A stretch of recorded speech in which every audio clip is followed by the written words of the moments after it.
Bismillahirrahmanirrahim. Assalamualaikum warahmatullahi wabarakatuh. Hadirin hadirat yang dimuliakan Allah Subhanahu wa taala. Alhamdulillah, puji syukur kita panjatkan kehadirat Allah Subhanahu wa taala. Salawat dan salam atas baginda Nabi kita Nabi Muhammad sallallahu alaihi wasallam dengan ucapan Allahumma salli ala sayyidina Muhammad wa ala ali sayyidina Muhammad. Fidyah sebagai pengganti sebuah ibadah. Maka di bulan Ramadan ini sering kita dengar masyarakat kita akan bayar fidyah. Tetapi bagaimana sebenarnya ketentuan membayar fidyah tersebut? Membayar fidyah ini dibahas dalam beberapa kitab, ya, terutama kitab-kitab fikih. Ya. Jadi ada beberapa orang yang diberikan rukhsah oleh Allah Subhanahu wa taala untuk tidak berpuasa, tetapi mereka harus menggantinya dengan puasa itu sendiri atau dengan menggunakan fidyah. Yang pertama adalah orang sakit. Jadi orang sakit di bulan Ramadan dan mereka adalah sakitnya itu, ya, bimaridin mudirrin, yaitu sakit yang sangat memudaratkan dan tidak diharapkan sembuhnya. Maksudnya adalah orang ini menurut keterangan dokter, ya sakitnya ini sudah akan bertahun-tahun, maka tidak memungkinkan untuk dia mengqadanya, ya. Nah, maka oleh karena itu orang yang kondisinya seperti ini, maka dia harus mengganti puasanya dengan fidyah. Fidyah yaitu dengan mengeluarkan bahan makanan pokok sebanyak 1 mud atau sekitar 6,5 ons. Ada yang mengatakan 700, ada yang mengatakan 750. Lebih baik lebih, ya. Nah, ini dikeluarkan untuk satu puasanya diganti, ya, dengan memberikan 1 mud kepada satu fakir miskin. Ketika dia tidak puasa 1 bulan, itu artinya dia harus mengeluarkan 30 mud diberikan kepada fakir miskin. Bentuknya bagaimana? Boleh berbentuk beras, gandum, atau kurma, baik dia mentah maupun udah matang. Artinya adalah misalnya dia keluarkan beras dalam bentuk beras atau dalam bentuk makanan yang sudah jadi. Itu yang pertama, yaitu orang yang sakit, ya, dia harus bayar fidyah. Tetapi kalau sakitnya itu ya hanya sekedar di bulan puasa itu saja dan penyakitnya berat, maka dia boleh tidak berpuasa. Nah, maka nanti di bulan Ramadan dia boleh mengqadanya dengan puasa juga. Itu disebut dengan puasa qada. Selanjutnya, bagaimana dengan orang yang lanjut usia? Ini yang kedua, ya. Jadi yang boleh tidak berpuasa itu adalah orang yang sudah tua, ya, sudah lanjut usia dan tidak bisa melakukan puasa, ya, lemah sekali. Maka orang tua ini tentu pada tahun-tahun yang akan datang juga atau bulan-bulan yang akan datang juga tetap saja dia tidak akan bisa berpuasa. Maka statusnya sama dengan yang pertama tadi, yaitu orang yang sakit yang lama-lama atau orang sakit yang selamanya, ya, tidak bisa sembuh. Maka orang tua ini harus mengeluarkan fidyah, ya, 1 mud untuk 1 hari puasanya, 30 kalau 3 atau 1 bulan, bisa 29 kah atau 30 hari, atau 30 mud atau 29 mud. Dikeluarkannya boleh ke satu fakir miskin. Ya, misalnya 30 mud itu dia mengeluarkan ke satu fakir miskin, tidak apa-apa. Ya, berarti dia atau menggunakan makanan itu kepada satu fakir miskin tidak apa-apa. Ya, atau dia mau berapa fakir miskin silahkan. Selanjutnya hadirin-hadirat yang dimuliakan Allah Subhanahu wa taala, ya.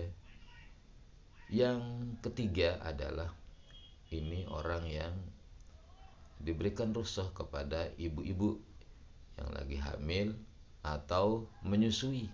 Nah, yang ibu hamil ini atau yang menyusui ini ada dua kondisinya. Yang pertama adalah dia boleh tidak berpuasa, ya, apabila dia mengkhawatirkan dirinya sendiri atau mengkhawatirkan bayi atau anak yang dia kandung atau yang dia susui itu. Nah, tapi permasalahannya adalah apabila dia mengkhawatirkan, ya, dirinya akan mudarat kalau berpuasa, berarti ini adalah dia khawatir terhadap kesehatan ibu itu sendiri. Kayak gitu dia. Kalau saya puasa, ntar saya sakit dah, kayak gitu ya. Atau tidak ada air susah dan pokoknya dia akan sakit dah kalau seandainya dia akan berpuasa. Itu namanya mudarat yang terjadi kalau seandainya dia puasa. Maka ibu ini boleh tidak berpuasa, ya, di bulan Ramadan. Maka nanti di luar bulan Ramadan atau ketika dia sudah mampu, ya, di luar bulan Ramadan untuk berpuasa, maka dia harus menggantinya dengan mengqada puasanya. Akan tetapi kalau kasusnya seperti yang kedua tadi, yaitu yang dia khawatirkan ini adalah anaknya yang ada dalam perutnya kalau ibu hamil, atau anaknya yang lagi disusui, itu yang dikhawatirkan, ya. Maka kondisi ini, ya, ketentuannya adalah dia harus membayar dua.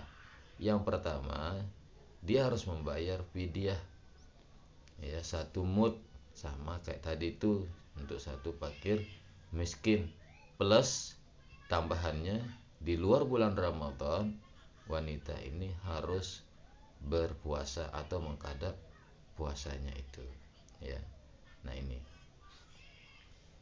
selanjutnya yang keempat, ada sebuah kondisi di mana ada orang sakit di bulan Ramadan.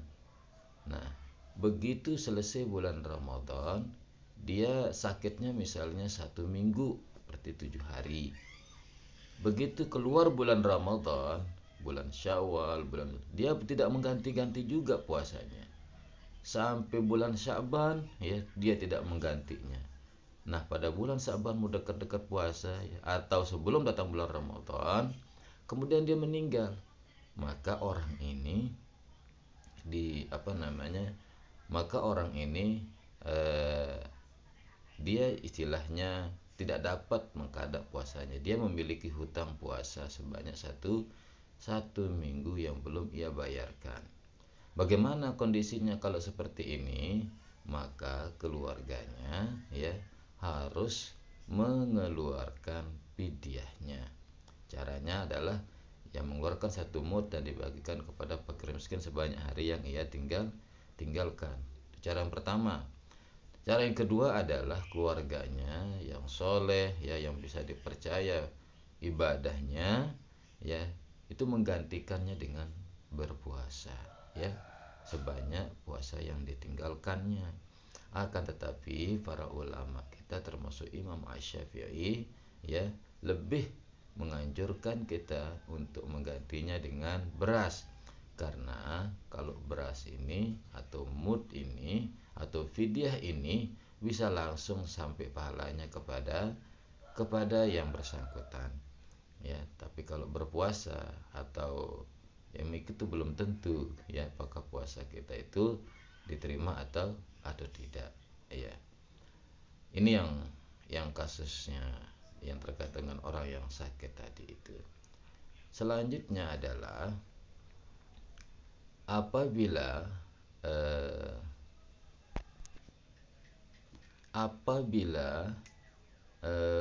orang yang sakit tadi pada hakikatnya ketika dia keluar dari bulan Ramadan, ya, 7 hari itu pada hakikatnya dia mampu kerjakan, tetapi dia menunda-nundanya sampai bulan Sya'ban lalu dia meninggal.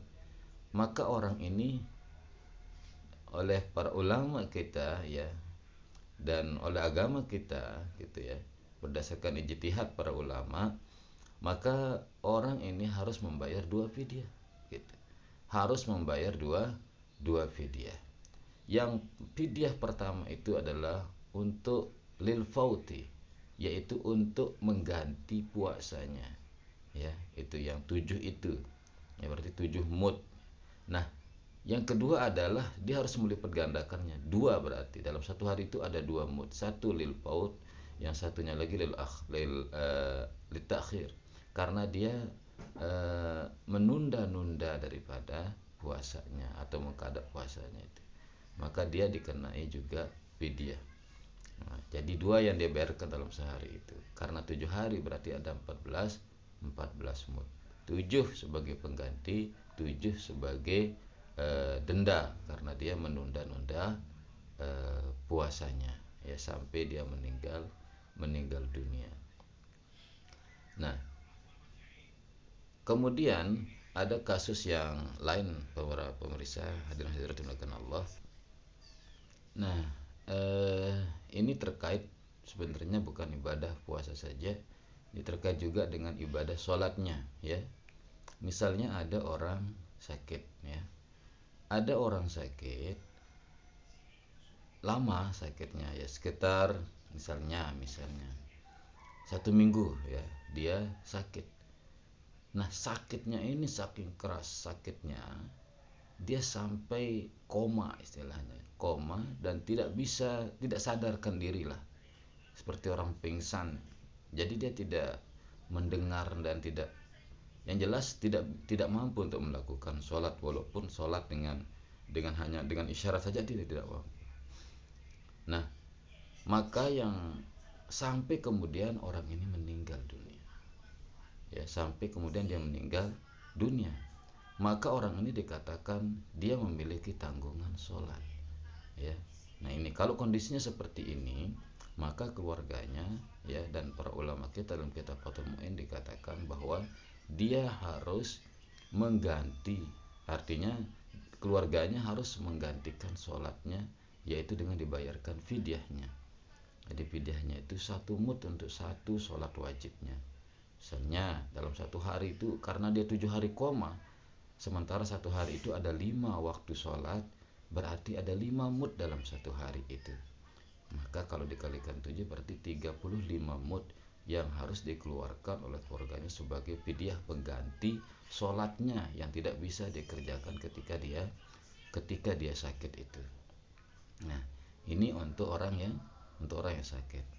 Lantas apakah boleh keluarganya menggantikannya dengan sholat? Sama kasusnya kayak tadi itu, yaitu dengan orang yang berpuasa ya, sama kasusnya, yaitu dia lebih baik ya dalam qaul jadid Imam Asy-Syafi'i ya, dikatakan ada musyam ya, tidak tidak digantikan dengan sholat ya, tidak bisa digantikan dengan sholat, tapi cukup dengan fidyah itu. Lagi-lagi di sini dikhawatirkan sholatnya diterimakah atau tidak.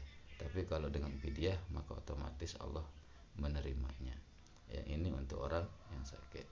Selanjutnya ada sebuah kondisi di mana seseorang ya bekerja keras di bulan Ramadan. Misalnya dia kerja berat sekali, kemudian diterik matahari yang sangat panas sekali ya. Kemudian sehingga dia tidak mampu untuk berpuasa ya. Dia tidak mampu untuk berpuasa karena dia harus minum dan sebagainya sebagai penambah stamina-nya dia.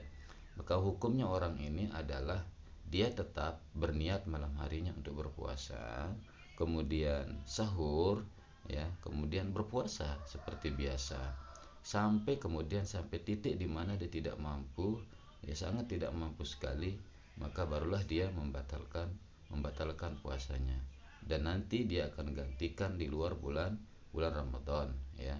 Nah, namun apabila statusnya sama di luar bulan Ramadan juga dia tetap kerja ya, sampai kemudian dia tidak mampu membayarnya misalnya kayak gitu, maka dalam kondisi ini orang ini dilihat sampai bulan Ramadan yang akan datang, karena siapa tahu dia memiliki kesempatan untuk mengqada ke 30 hari Ramadannya itu misalnya kalau seandainya 30 hari dia tidak bisa berpuasa, kemudian dia mengkadanya, dilihat dia memiliki kesempatan 11 bulan untuk menggantikannya, ya. Nah, tapi kalau sampai kemudian 11 bulan dia dapat mengganti misalnya hanya 15, maka masuk bulan Ramadan selanjutnya dia harus ganti dengan qada, ya, apa namanya, dengan fidyah, mohon maaf. Dia harus menggantinya dengan fidyah kalau sampai masuk bulan Ramadan selanjutnya, ya. Nah, kemudian hadirin hadirat yang dimuliakan Allah Subhanahu wa taala, itulah beberapa kondisi di mana orang harus mengganti puasanya baik dengan qada ataupun dengan menggunakan fidyah. Terima kasih, semoga bermanfaat, ya. Nanti kita tambah lagi, ya. Wabillahi taufiq wal hidayah. Wassalamualaikum warahmatullahi wabarakatuh.